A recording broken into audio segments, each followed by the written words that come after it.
கிறிஸ்துவுக்குள் பிரியமான அன்பு சகோதர சகோதரிகளுக்கு ஆண்டவராகிய இயேசு கிறிஸ்துவின் இனிதான நாமத்தினாலே நான் உங்களை வருக வருக என்று நான் வரவேற்கிறேன்.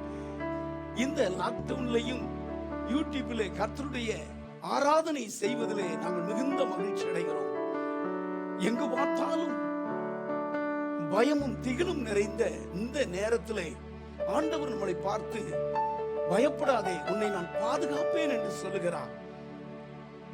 ஏசாயா 31வது அதிகாரம் 5வது வசனத்திலே பறந்து காக்கிற பட்சியை போல சேனைகளின் கர்த்தர் எருசலேமின் மேல் ஆதரவாய் இருப்பார். அவர்களை காத்து தப்புவிப்பார். அவர்களை கடந்து வந்து அவர்களை விடுவிப்பார். என்ன அற்புதமான வார்த்தை! இந்த வார்த்தை நிமித்தம் அற்புதமான இந்த பாடலை நாம் பாட கேட்போம். என்னோடு சேர்ந்து நீங்களும் பாடுங்கள். ஆண்டவராகிய தேவன் நம்மளை பாதுகாக்கிற தேவன். சங்கீதம் 147 ஆண்டவராகிய கர்த்தாவே, என் இரட்சிப்பின் தேவனே, யுத்த நாளில் என் தலையை மூடினீரே என்று சொல்லுகிறார். தாவீது சொல்லுகிறார், இருளில் நடமாடும் கொள்ளை நோய்க்கும் மத்தியானத்தில் பாலாக்கும் சங்காரத்திற்கும் என்னை தப்புவிக்கிறார், என்னை பாதுகாக்கிறார். இந்த வார்த்தை நிமித்தம் கர்த்தர் உங்களை பாதுகாப்பார். ஃபாதர் எழுதின பாடல் 449வது பாடலை பாடுவோம்.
அருமையானவர்களே, நம்முடைய தேவன் கைவிடவே மாட்டார். நீங்கள் சந்தோஷமாக குடும்பமாக எங்களோடு சேர்ந்து நீங்கள் ஆராதனை செய்யுங்கள். நம்முடைய தேவன் நம்மை கைவிடவே மாட்டார். இன்னொரு பாடல் பாடி நாம் ஆண்டவரை நாம் ஆராதனை செய்ய போகிறோம். காருண்யம் என்னும் கேடகத்தால் காத்து கொண்டீரே என்றதான ஒரு அற்புதமான ஒரு பாடல். சங்கீதம் 5:12 கர்த்தாவே நீர் என்னை ஆசீர்வதித்து காருண்யம் என்னும் கேடகத்தினால் என்னை சூழ்ந்து கொள்ளுகிறேன். சங்கீதம் 18:35 காருண்யம் என்னை பெரியவனாக்கும். இந்த தாவீதை அவருடைய காருண்யம் தான் பெரியவனாக்கிற்று. எரேமியா எழுதின புஸ்தகம் 31வது அதிகாரம் 3வது வசனத்திலே அநாதி சிநேகத்தால் உன்னை நான் சிநேகித்தேன், ஆதலால் காருண்யத்தினால் உன்னை இழுத்துக் கொண்டேன். இந்த பாடலையும் அவர் காருண்யம் அவருடைய கருணை நம்மளோடு இருக்கிறபடினால் நாம் சேர்ந்து பாடுவோம்.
காத்துக் கொள்கின்றேன். கர்த்தாவே நீதிமானை ஆசீர்வதிக்கின்றேன். இந்த பாடல் நிமித்தம் நம் ஒவ்வொருவரையும் காத்துக்கொள்வார், ஆசீர்வதிப்பார். இப்பொழுது என்னோடு சேர்ந்து நாம் ஆண்டவரை ஆராதிக்க போகிறோம். துதி தேவ சமூகத்துக்கு போகும், ஆராதனை தேவனை நம்முடைய சமூகத்திற்கு கொண்டு வந்துவிடும். ஆகையினாலே கர்த்தரை நாம் ஆராதனை செய்வோம், ஆராதனை செய்வோம். ரே மனஹரியா கரபூஷம் துரபௌதரதுரியா.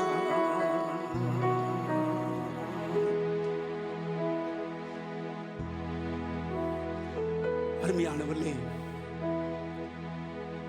ஆபிரகாம் சாராள் அவருடைய வீட்டிலே வேலைக்காரியாய் இருந்தார் ஆகாரா. ஒரு நாள் ஆகாராவை சாராள் கடினமாய் நடத்தினார். அவளை விட்டு ஓடும் போது தேவதூதன் அவளை சந்தித்து, ஆகாரே, உனக்கு என்ன சம்பவித்தது? உன் நாச்சியாரிடத்தில் போய் அடங்கி இரு. நீ ஒரு குமாரனை பெறுவாய், அவனையும் நான் பெரிய ஜாதியாக்குவேன். நீ சொல்லிட்டு அவள் புன்னகையோடு ஆண்டவருக்கு ஒரு வார்த்தை சொல்லுகிறார், என்னை காண்பவரை நான் காண்கிறேன். இதுதான் துன்ப நேரத்திலே, துயர நேரத்திலே, கண்ணீரின் நேரத்திலே ஆண்டவர் நம்மை காண்பார். ஆதியாகம புஸ்தகம் 16வது அதிகாரம் 13வது வசனத்திலே, என்னை காண்பவரை நான் காண்கிறேன். என்னை காண்பவரே, தினம் காப்பவரே, என்னை காண்பவரே, தினம் காப்பவரே, ஆராய்ந்து அறிந்திருக்கின்றீர், சுற்றி சுற்றி சூழ்ந்திருக்கின்றீர், ஆராய்ந்து அறிந்திருக்கின்றீர், சுற்றி சுற்றி சூழ்ந்திருக்கின்றீர். நான் அமர்வதும் நான் எழுவதும், நான் அமர்வதும் நான் எழுவதும் நன்றாய் நீர் அறிந்திருக்கின்றீர். என்னை நன்றாய் நீர் அறிந்திருக்கின்றீர். என்னை காண்பவரே, தீனம் காப்பவரே, என்னை காண்பவரே. பாடுங்க எல்லாரும்.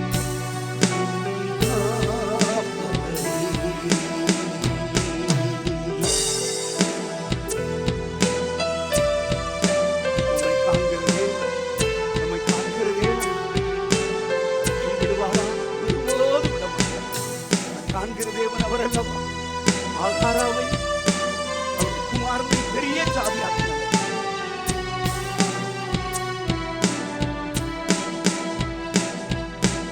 எண்ணங்கள் ஏக்கங்கள் எல்லாம் எல்லாமே அறிந்திருக்கின்றீர். என் எண்ணங்கள் ஏக்கங்கள் எல்லாமே அறிந்திருக்கின்றீர். நடந்தாலும் படுத்தாலும் அப்பா நீர் அறிந்திருக்கின்றீர். நடந்தாலும் படுத்தாலும் அப்பா நீர் அறிந்திருக்கின்றீர். நன்றி ராஜா, இயேசு ராஜா. எல்லாரும் சொல்லுங்க, நன்றி ராஜா, இயேசு ராஜா. என்னை காண்பவரே, தினம் காப்பவரே, என்னை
பாடுங்க, சேர்ந்து பாடுங்க.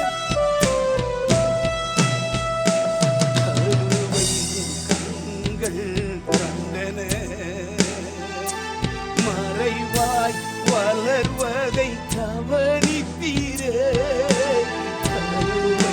கண்கள் கண்டன. மறைவாய் வளர்வதை கவனித்தீரே, அதிசயமாய் பிரமிக்கத்தக்க பக்குவமாய்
ஆண்டவர் நம்மை ஆராய்ந்து அறிந்திருக்கிறார், சுற்றி சுற்றி சூழ்ந்திருக்கிறார்.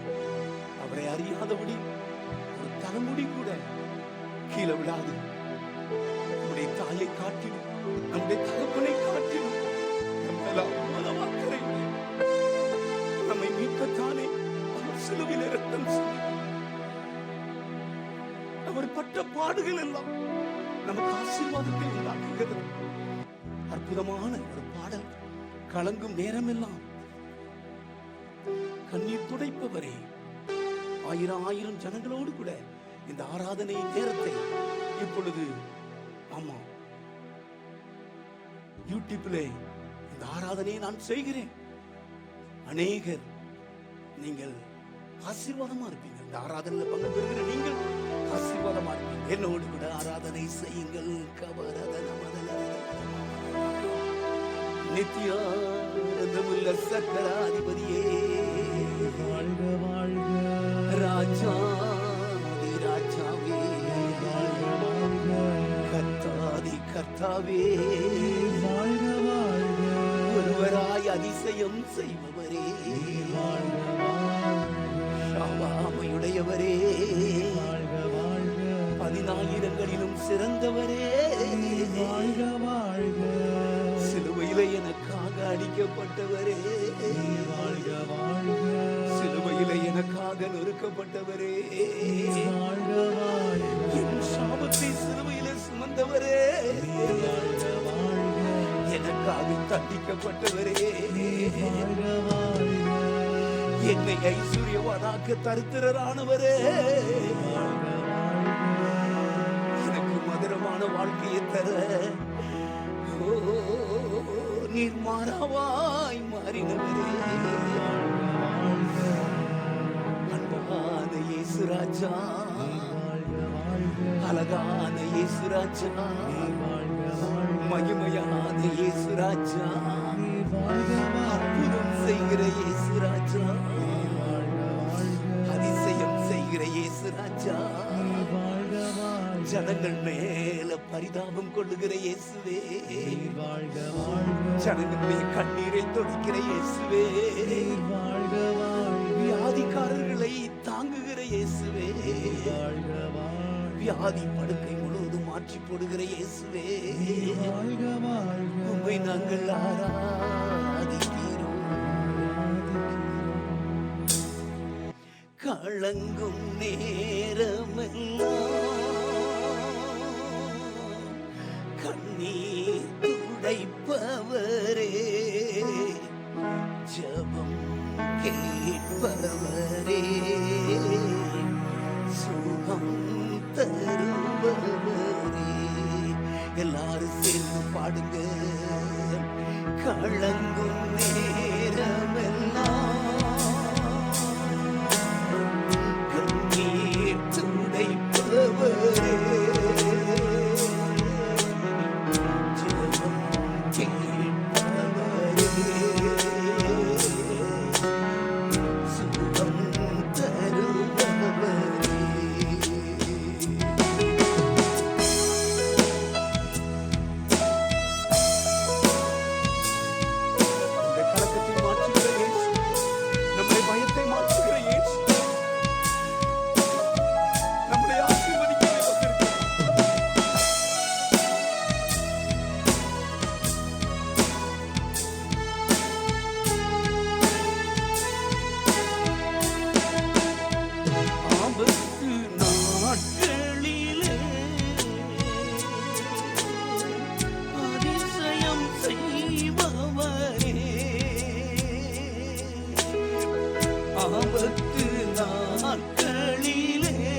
நாளெல்லாம்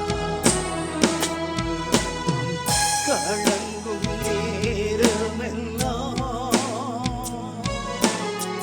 கண்ணீர் துடைப்பவரே. உள்ள கலங்கும் நேரமெல்லாம் கலங்கும் நேரமெல்லாம் கண்ணீர் துடைப்பவரே. ஜெபம் கேட்பவரே.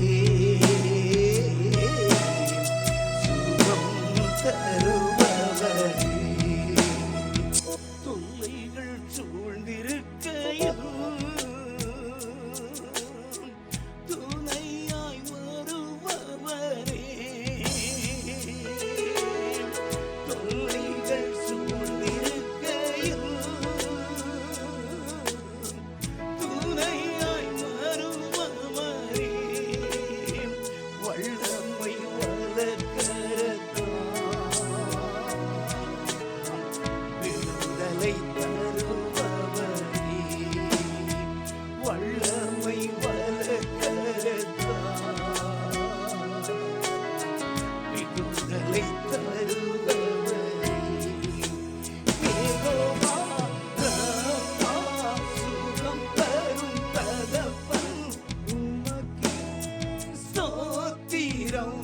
எல்லாரும் சொல்லுவோம். யெகோவா ராபா, சுகம் தரும் தகப்பன், உமக்கே ஸ்தோத்திரம். உமக்கே ஸ்தோத்திரம். உயிருள்ள நாளெல்லாம் உமக்கே ஸ்தோத்திரம். கலங்கும் நேரமெல்லாம் கண்ணீர் துடைப்பவரே. கலங்கும் நேரமெல்லாம் கண்ணீர் துடைப்பவரே. ஜெபம் கேட்பவரே. சுகம் தருபவரே.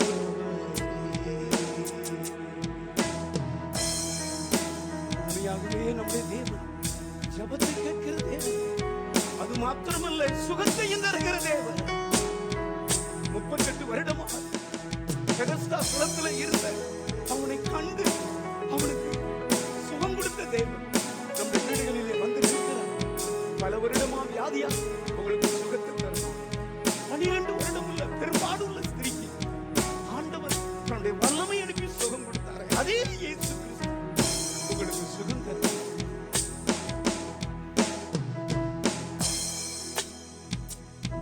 பலவீனம் ஏற்றுக்கொண்டேன், என் நோய்கள் சுமந்து கொண்டேன். பலவீனம் ஏற்றுக்கொண்டேன், என் நோய்கள் சுமந்து கொண்டேன்.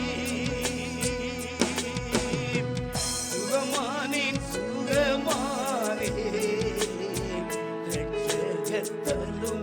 தழும்புகளால். சுகமானேன் சுகமானேன் இரட்சகர் தழும்புகளால். யெகோவா ராபா, சுகம் தரும் தகப்பன், உமக்கே ஸ்தோத்திரம். எல்லாரும் சொல்லுவோம். யெகோவா ராபா, சுகம் தரும் தகப்பன், உமக்கே ஸ்தோத்திரம்.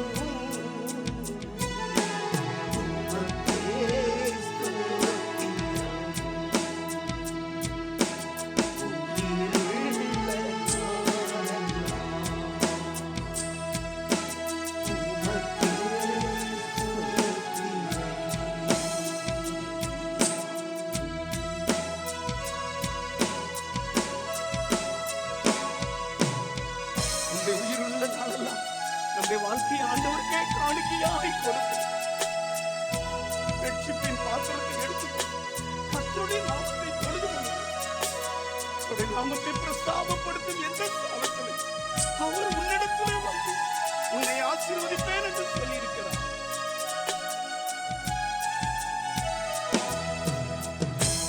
உம்மையே நம்புவதா ஆசைக்கப்படுவதில்லை. உம்மையே நம்புவதா ஆசைக்கப்படுவதில்லை. சகலமும்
உமக்கே எங்கள் துதிகளை செலுத்துகிறோம். எங்கள் கணத்தை உமக்கே செலுத்துகிறோம். இந்த ஆராதனையில் பங்கு பெற்ற தேவ பிள்ளையே, இப்பொழுது உங்களுடைய சரீரத்தை நீங்கள் செக் பண்ணி பாருங்கள். உங்களுடைய சரீரத்தில் இருக்கிற பலவீனங்கள் மறைந்திருக்கும், உங்களுடைய வியாதிகள் மறைந்திருக்கும், துன்பம் துயரம் மறைந்திருக்கும். அவரை துதிக்கிற ஜனங்கள் பாக்கியவான்கள். சஞ்சலமும் தவிப்பும் ஓடி போகும். நித்திய மகிழ்ச்சி அவர் தலைமேல் இருக்கும். சந்தோஷமும் மகிழ்ச்சியும் அடைவார்கள். ஆகையினால் இந்த மகிழ்ச்சி, இந்த சந்தோஷத்தை கர்த்தர் உங்களுக்கு தருவார். கர்த்தர் தாமே உங்களை ஆசீர்வதிப்பாராக. ஆமென்.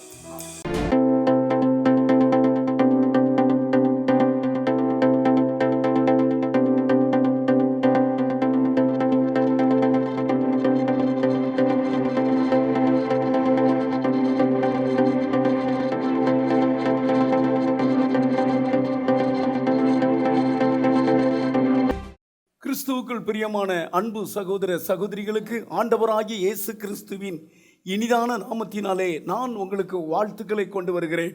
சுகமா இருக்கீங்களா? சந்தோஷமா இருக்கீங்களா? நீங்கள் சுகமாக இருக்க வேண்டும். அதற்காகத்தான் நாங்கள் ஒவ்வொரு நாளும் நாங்கள் ஜெபித்து கொண்டே இருக்கிறோம். இந்த லாக்டவுன் நாளில் நாங்களும் வெளியே போகாதபடி ஜெப வீராங்கனைகள் 2-3 பேரோடு சேர்ந்து உங்களுக்காகவே ஜெபிக்கிறோம். இந்த ஞாயிற்றுக்கிழமையும் நீங்கள் ஒவ்வொருவரும் வீட்டுக்குள்ளே இருக்கிறபடினாலே உங்களுக்காகவே இந்த யூடியூப்பில் கர்த்தருடைய வார்த்தையை கொடுக்கும்படி நான் காத்திருந்தேன். பரிசுத்த ஆவியானவர் எனக்கு ஒரு வார்த்தையை கொடுத்து உங்களோடு பேசும்படி என்னை ஏவினார். அந்த வசனத்தை நான் வாசிக்க கேட்போம். சங்கீதம் 57 முதல் வசனம். எனக்கு இரங்கும் தேவனே, எனக்கு இரங்கும். உம்மை என் ஆத்துமா அண்டிக் கொள்ளுகிறது. விக்கனங்கள் கடந்து போகும் மட்டும் உமது செட்டைகளின் நிழலிலே வந்து அடைவேன். இந்த அற்புதமான வார்த்தையை ஆண்டவர் உங்களோடு பேசும்படி எனக்கு உதவி செய்தார். அருமையானவர்களே, இந்த வார்த்தை தாவீது ஆண்டவர் நோக்கி பண்ணுகிற ஜெபம். நீங்கள் குடும்பமாக இந்த வார்த்தையை படித்து நீங்களும் ஜெபிக்க வேண்டும். எப்படி அவர் ஜெபிக்கிறார் பாருங்க. எனக்கு இறங்கும் தேவனே, எனக்கு இறங்கும். என் ஆத்துமா உம்மை அண்டிக் கொள்ளுகிறது. விக்கனங்கள் கடந்து போகும் மட்டும் உமது செட்டைகள் நிழலிலே வந்தடைவேன். விக்கனங்கள் என்றால் என்ன?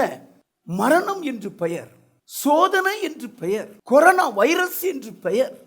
விக்கனங்கள் கடந்து போகும் மட்டும் உமது செட்டைகளில் நிழலிலே வந்து அடைவேன். இது உங்களுக்கு தான்.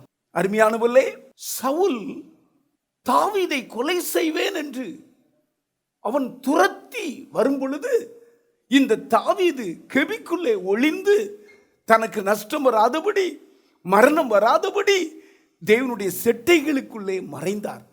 அந்த முதல் அண்டர்லைனை நீங்க வாசித்த அதனுடைய விளக்கம் இருக்கிறது. இதனுடைய அர்த்தம் என்ன?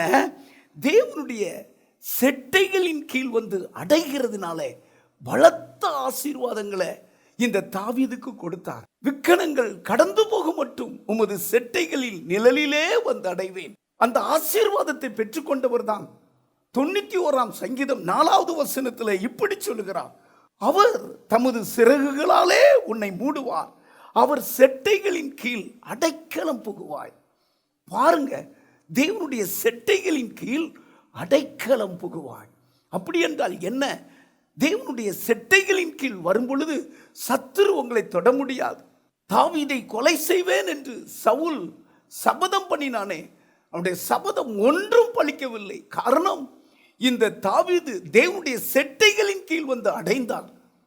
நீங்கள் ஒவ்வொருவரும் அவருடைய செட்டைகளின் கீழ் வந்து நீங்கள் அடைந்து கொள்ளுங்கள். அவருடைய செட்டைகளின் நிழலிலே வந்து நீங்கள் தஞ்சம் பூந்து கொள்ளுங்கள். அவருடைய செட்டைகளின் கீழ் இருக்கிற ஆசீர்வாதங்கள் திரளாய் இருக்கிறது. அத்தனையும் இந்த லாக்டவுன்ல உங்களுக்கு தான் தருவார். விக்கனங்கள் கடந்து போகும் மட்டும் உமது செட்டைகளின் நிழலிலே வந்து தங்குவேன் என்று சொல்லுகிறாரே. விக்கனங்கள் என்றால் என்ன? இப்பொழுது காணப்படுகிற இந்த சோதனை காலம் அல்லவா? இந்த கொரோனா வைரஸ் பரவுகிற காலம் அல்லவா? தொற்று நோய் பரவுகிற காலம் அல்லவா? எங்கு பார்த்தாலும் ஜனங்கள் கொத்து கொத்தாய் மரித்துக் கொண்டிருக்கிறார்களே. இந்த நாட்களிலே அவருடைய செட்டையை கர்த்தர் உனக்கு விரித்து வைத்திருக்கிறார். கோழி தன் சிறகுகளை விரித்து வைத்து தன் குஞ்சுகளை பாதுகாக்கிறது போல தேவனுடைய செட்டைகளை உனக்கு விரித்து வைத்திருக்கிறார். அருமையானவர்களே, நான் அடிக்கடி வானத்தை பார்த்து சொல்லுவேன், இதுதான் உமது செட்டை. அந்த வானம் எனக்கு ஆண்டவருடைய செட்டையாகவே தெரிகிறது. நீங்களும் அப்படி ஆண்டவருக்கு ஒரு பேர் வைங்க. அந்த செட்டைகளின் கீழே வந்து நீங்கள் அடைந்து கொள்ளுங்கள். ஏராளமான ஆசீர்வாதங்கள் அவருடைய செட்டைகளின் கீழ் இருக்கிறது. தேவனுடைய செட்டைகளின் கீழே நீங்கள் வரும் பொழுது மரணத்திற்கு தேவன் உங்களை விலக்குவார். தேவனுடைய செட்டைகளின் கீழ் நீங்கள் வரும் பொழுது இந்த வைரஸ் தொத்து வியாதிகளுக்கு உங்களை விலக்கி காத்துக் கொள்வார். தேவனுடைய செட்டைகளின் கீழ் நீங்கள் வந்து அடையும் பொழுது ஆக்சிடென்ட்களுக்கு, ஆபத்துகளுக்கு அவர் உங்களை விலக்கி காத்துக்கொள்வார். தேவனுடைய செட்டைகளின் கீழ் வந்து அடையும் பொழுது குடும்பத்தில் காணப்படுகிற பிரிவினைகளுக்கு, சண்டைகளுக்கு ஆண்டவர் விலக்கி காத்துக்கொள்வார். தேவனுடைய செட்டைகளின் கீழ் வந்து அடையும் பொழுது தற்கொலை எண்ணங்களுக்கு தேவன் உங்களை விலக்கி காத்துக்கொள்வார். தேவனுடைய செட்டைகளின் கீழ் வந்து நீங்கள் அடைக்கலம் புகும் பொழுது பாவ இச்சைகளுக்கு, பாவ சோதனைகளுக்கு உங்களை விலக்கி காத்துக்கொள்வார். தேவனுடைய செட்டைகளின் கீழ் நீங்கள் வந்து அடையும் பொழுது கரு சிதைவுகள் உங்களுக்கு வராது, நஷ்டங்கள் உங்களுக்கு வராது, ஆஸ்பத்திரி செலவுகள் உங்களுக்கு வராது. எல்லாவற்றுக்கும் அவருடைய செட்டைகளின் கீழே உங்களுக்கு அடைக்கலம் இருக்கிறது. இன்றைக்கே அவருடைய செட்டைகளின் கீழே வாங்கள். அவருடைய செட்டைகளின் கீழ் வரும் பொழுது பிசாசுடைய சூழ்ச்சி எதுவும் உங்களை தாக்காது. அவருடைய செட்டைகளின் கீழ் வரும் பொழுது பில்லி சூனியங்கள், மாந்திரிகங்கள் உங்களுக்கு ஒன்றும் உங்களை தாக்க முடியாது. காரணம், அவருடைய செட்டைகளின் கீழே நீங்கள் அடைக்கலம் புகுந்து கொள்ளுங்கள். ஆண்டவர் என்னோடு கூட பேசினார். தாவீதுக்கு சொன்ன வார்த்தையை உங்களுக்கு சொல்லும்படி சொன்னார். விக்கனங்கள் கடந்து போக மட்டும் உமது செட்டைகளின் கீழே நான் அடைக்கலம் புகுவேன். விக்கிரங்கள் கடந்து போக மட்டும். அப்படி என்றால் என்ன? மரணங்கள், சோதனைகள், கண்ணீர்கள், அழிவுகள், ஆஸ்பத்திரி செலவுகள் நமக்கு வராதபடி அவருடைய செட்டைகளின் நிழலிலே நம்மளை காத்துக் கொள்வார். பரிசுத்த ஆவியானவர் எனக்குள்ள வந்தார். இதை உங்களுக்கு சொல்லும்படி ஆவியானவர் என்னை ஏவினார். அவருடைய செட்டைகள் நிழலுக்குள்ளே நீங்க வாங்க. அவருடைய செட்டைகளின் அந்த அடைக்கலத்துக்குள்ளே நீங்க வாங்க. அருமையானவர்களே, யோபை ஆண்டவர் அப்படித்தான் பாதுகாத்தார். யோபை குறித்து சாத்தான் தேவனிடத்திலே ஒரு வார்த்தையை சொல்லுகிறான். நீர் அவனையும் அவன் வீட்டையும் அவனுக்கு உண்டான எல்லாவற்றையும் நீர் வேலி அடைக்கவில்லையோ? பாருங்க, யோபு உத்தமன், அவன் சன்மார்க்கன், தேவனுக்கு பயந்து நடந்தவன். ஆகையினாலே சத்துரு யோபை தொட முடியவில்லை. பிசாசுடைய கண்களுக்கு யோபை சுற்றிலும், யோபு வீட்டை சுற்றிலும், அவனுக்கு இருந்த ஆசீர்வாதங்களை சுற்றிலும் கர்த்தர் வேலி அடைத்து வைத்திருந்தார். அதே போலதான் ஆண்டவர் உங்களுக்கு வேலியாயிருக்கிறார்.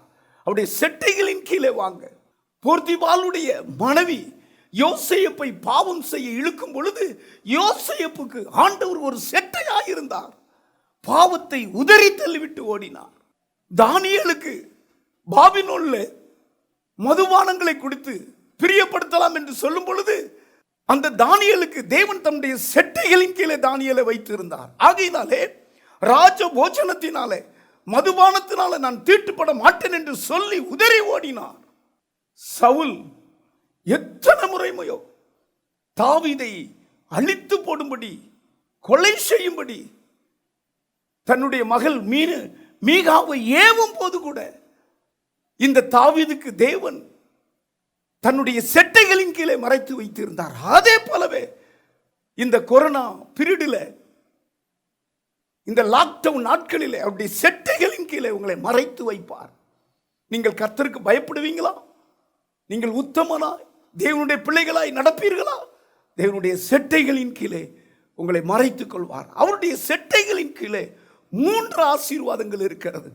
முதலாவது ஆசீர்வாதம் பாதுகாக்கும் செட்டையால் உன்னை மூடுகிற ஆசீர்வாதம்.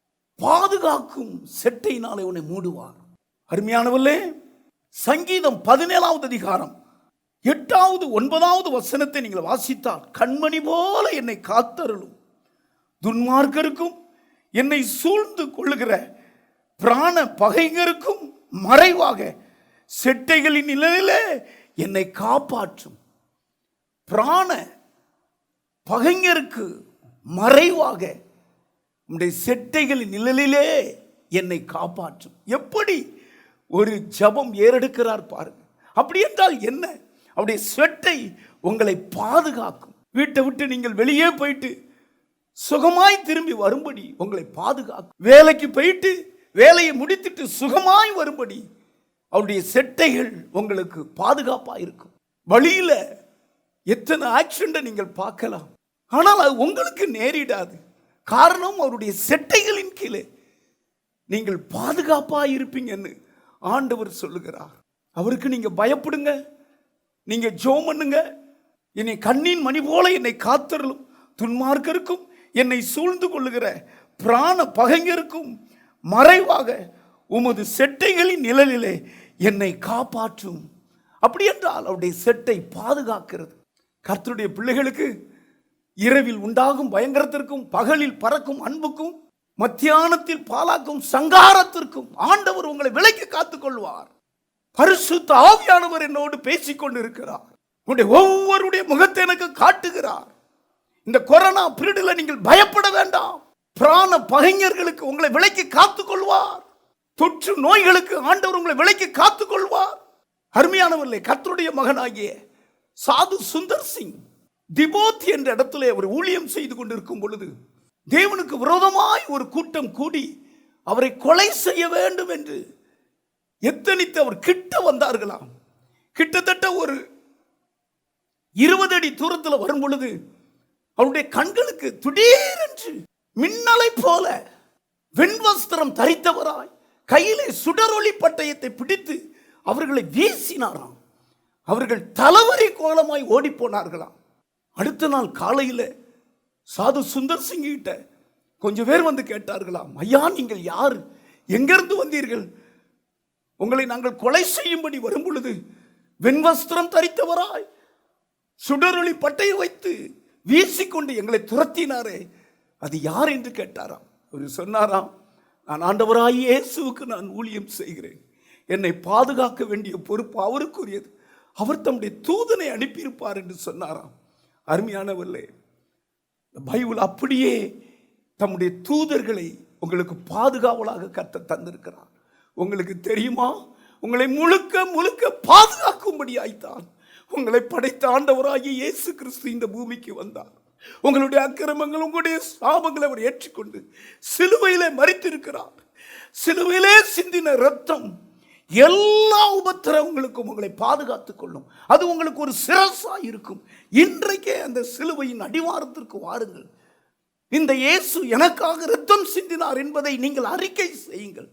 உங்களை பாதுகாப்பாய் கர்த்தர் வைத்துக் கொள்ளும். அவருடைய பாதுகாப்பு உங்களுக்கு ஒரு செட்டையை போல இருக்கும். இரண்டாவது, ஆரோக்கியம் தரும் செட்டையாலே உங்களை மூடுவார். முதலாவது, பாதுகாக்கும் செட்டையாலே உங்களை மூடுவார். இரண்டாவது, ஆரோக்கியம் தரும் செட்டைகளாலே உங்களை மூடுவார். மல்கியாய் எழுதின புஸ்தகம் 4வது அதிகாரம் 2வது வசனத்திலே, என் நாமத்திற்கு பயந்திருக்கிற உங்கள் மேல் நீதியின் சூரியன் உதிக்கும், அதன் செட்டைகளின் கீழ் ஆரோக்கியம் இருக்கும், நீங்கள் வெளியே புறப்பட்டு போய் கொழுத்த கன்றுகளைப் போல வளர்வீர்கள். என்ன அற்புதமான வசனம்! உங்கள் ஒவ்வொருவருக்கும் அதை சொல்ல சொன்னார். என் நாமத்துக்கு பயப்படுகிற உங்கள் மேல ஒரு சூரியன் உதிக்குமா. சூரியன் என்றால் இயேசு தானே, அந்த செட்டை என்றால் அவருடைய கரம் தானே. அந்த செட்டையின் கீழ் ஆரோக்கியம் இருக்கும்.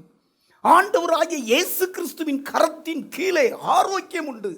எரேமியா 33:6வது வசனம் சொல்லப்பட்டிருக்கிறது, நான் அவர்களுக்கு சௌக்கியமும் ஆரோக்கியத்தை வரப்பண்ணி பூரணமாய் சுகமாக்குவேன். ஆரோக்கியம் எங்கும் கிடையாது, இயேசுவின் சமூகத்தில் இருக்கிறது. இயேசுவின் கரத்துக்கு கீழே தான் ஆரோக்கியம் இருக்கிறது. இயேசு உடுத்திருந்த வஸ்திரத்தங்கள் முழுவதும் ஆரோக்கியம் இருக்கிறது. இயேசு செய்த ஊழியத்தை நீங்கள் பாருங்கள். 38 வருடமாய் வியாதியாய் கஷ்டப்பட்டான். ஒரு நிமிஷத்தில் அவன் சரீரத்தில் ஆரோக்கியத்தை வர செய்தான்.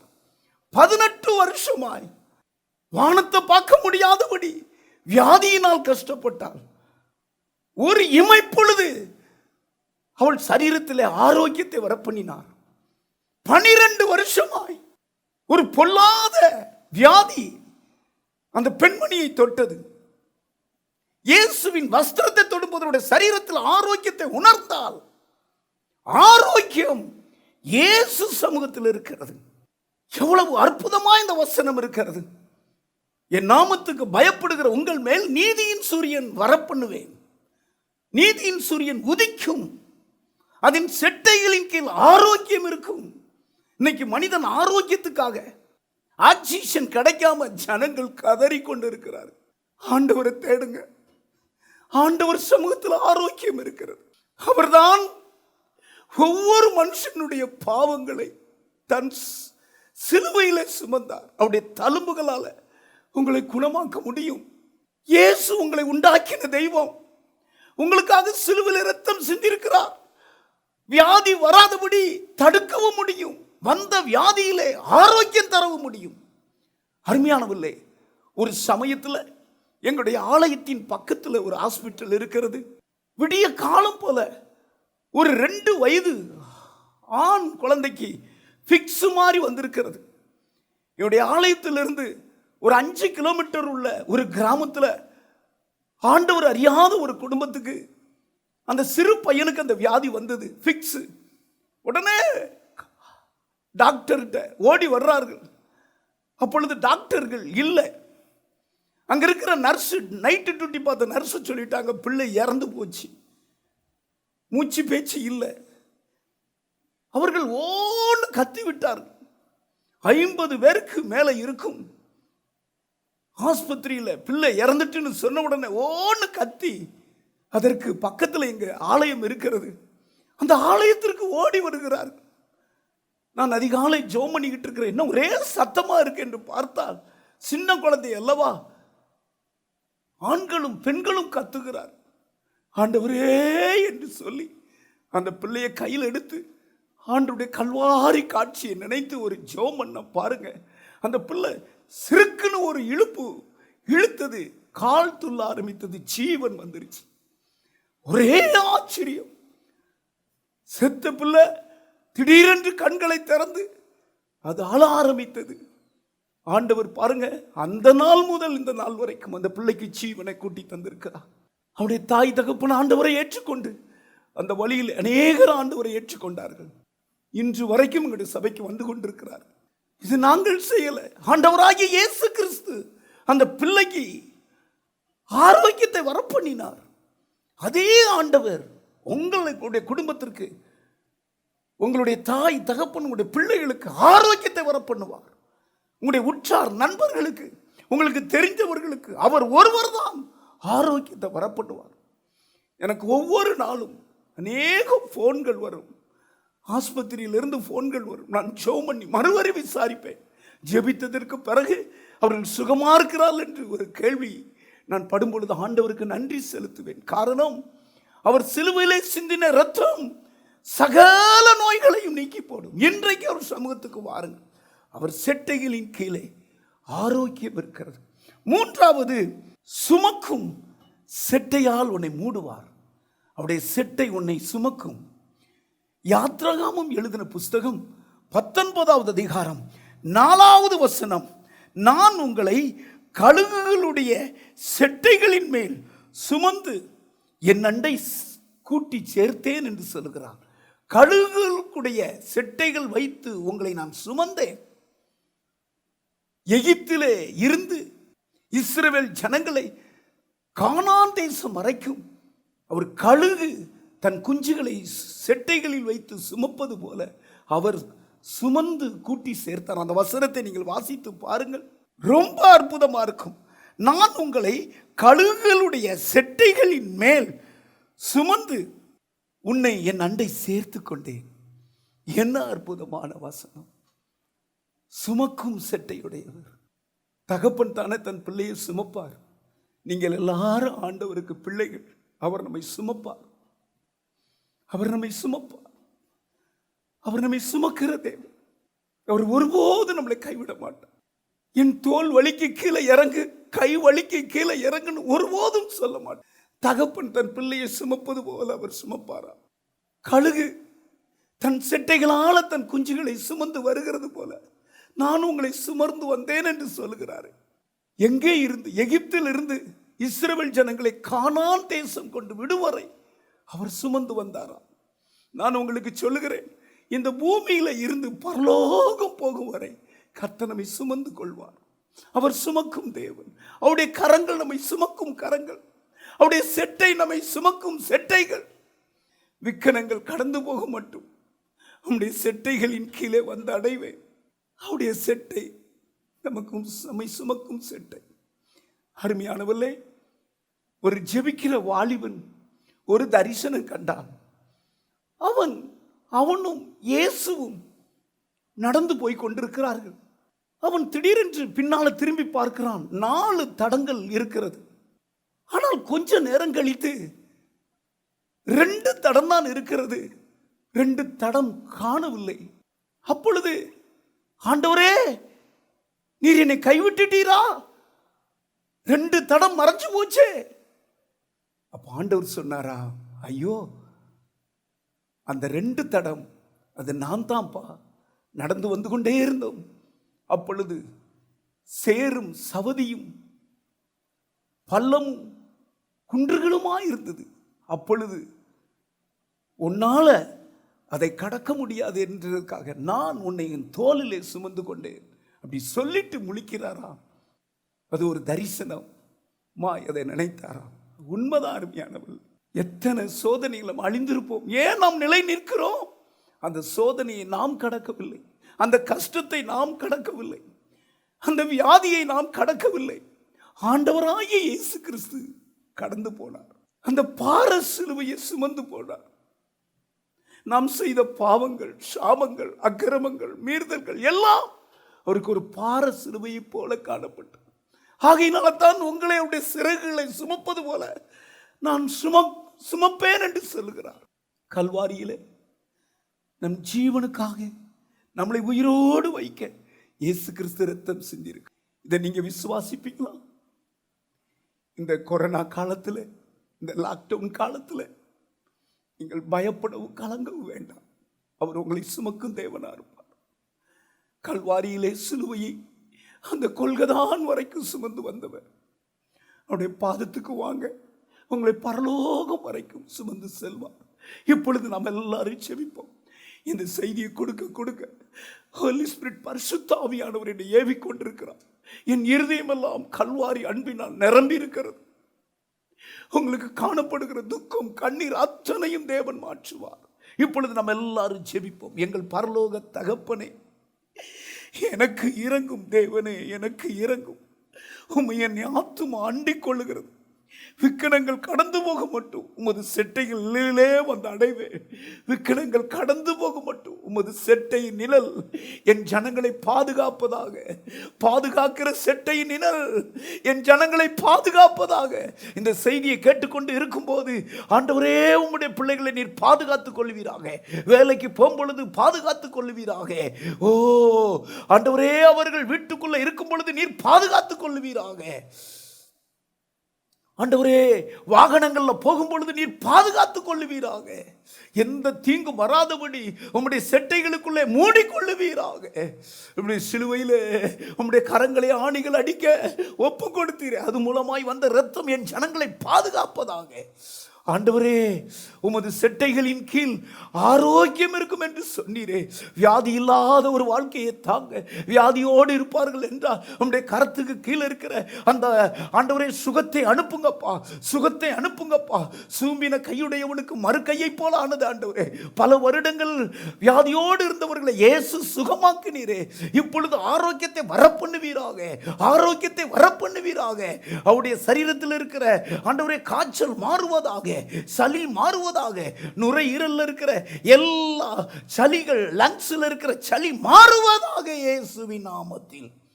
சுமக்கும் செட்டையுடையவரே, ஆண்டவரே, இந்த பூமியிலிருந்து எங்கள் பரலோகம் வரைக்கும் சுமக்கிற தெய்வமே, நீர் அப்படி எங்களை சுமந்து கொள்வீராக. சிலுவை எங்களுக்காக சுமந்தவரே, எங்களுக்கு சோதனை வரும் பொழுது, எங்களுக்கு பாடுகள் வரும் பொழுது அது ஒன்றும் எங்களை மேற்கொள்ளாதபடி எல்லாவற்றையும் விலைக்கு எங்களை சுமக்கிற தெய்வமே, எங்கள் தகப்பனை விட தாயை விட மேலான தெய்வமே, உம்முடைய இரத்தத்தை, உம்முடைய ஜீவனை சிலுவையில் வடித்தவரே, இந்த செய்தி மூலமாக என் ஜனங்களை சுமந்து கொள்வீராக.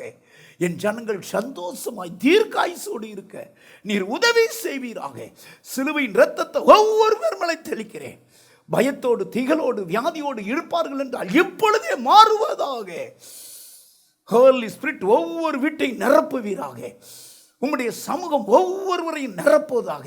உம்முடைய பிரசனம், உம்முடைய வல்லமை ஒவ்வொருவரையும் நிரப்புவதாக. இந்த யூடியூப்ல கேட்கிற ஒவ்வொருவரையும் நீர் ஆசீர்வதிப்பீராக. அப்படி செய்ததுக்காக ஸ்தோத்திரம் ஆண்டவரே. எங்களை தாழ்த்துகிறோம். நான் ஒரு சாதாரண மனுஷன். ஆண்டவரே, நீரே பேசியிருக்கிறீர். நீரே ஜனங்களை ஆசீர்வதியும். இயேசு கிறிஸ்துவின் மூலம் ஜெபிக்கிறேன் பிதாவே. ஆமென், ஆமென்.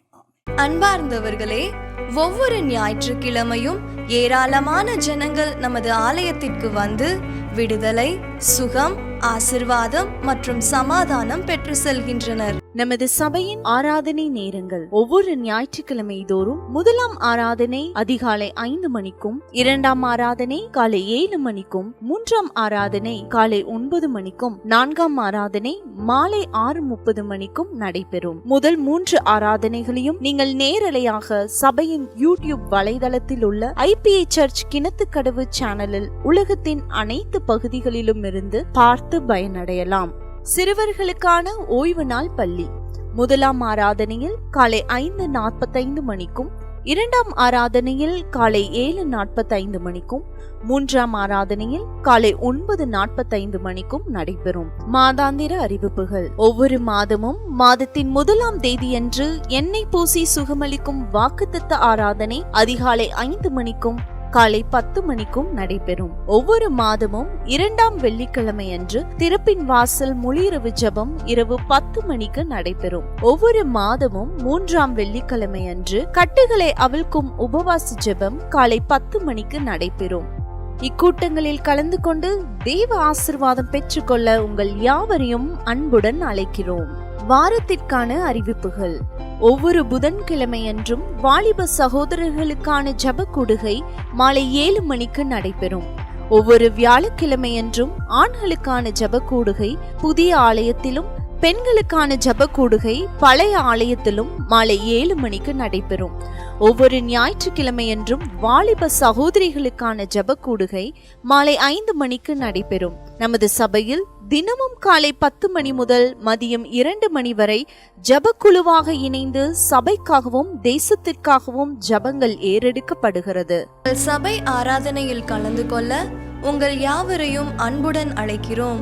எங்களது முகவரி IPA ஜெப ஆலயம், சர்வம் தியேட்டர் பின்புறம், பொள்ளாச்சி மெயின் ரோட், கிணத்துக்கடவு 642109.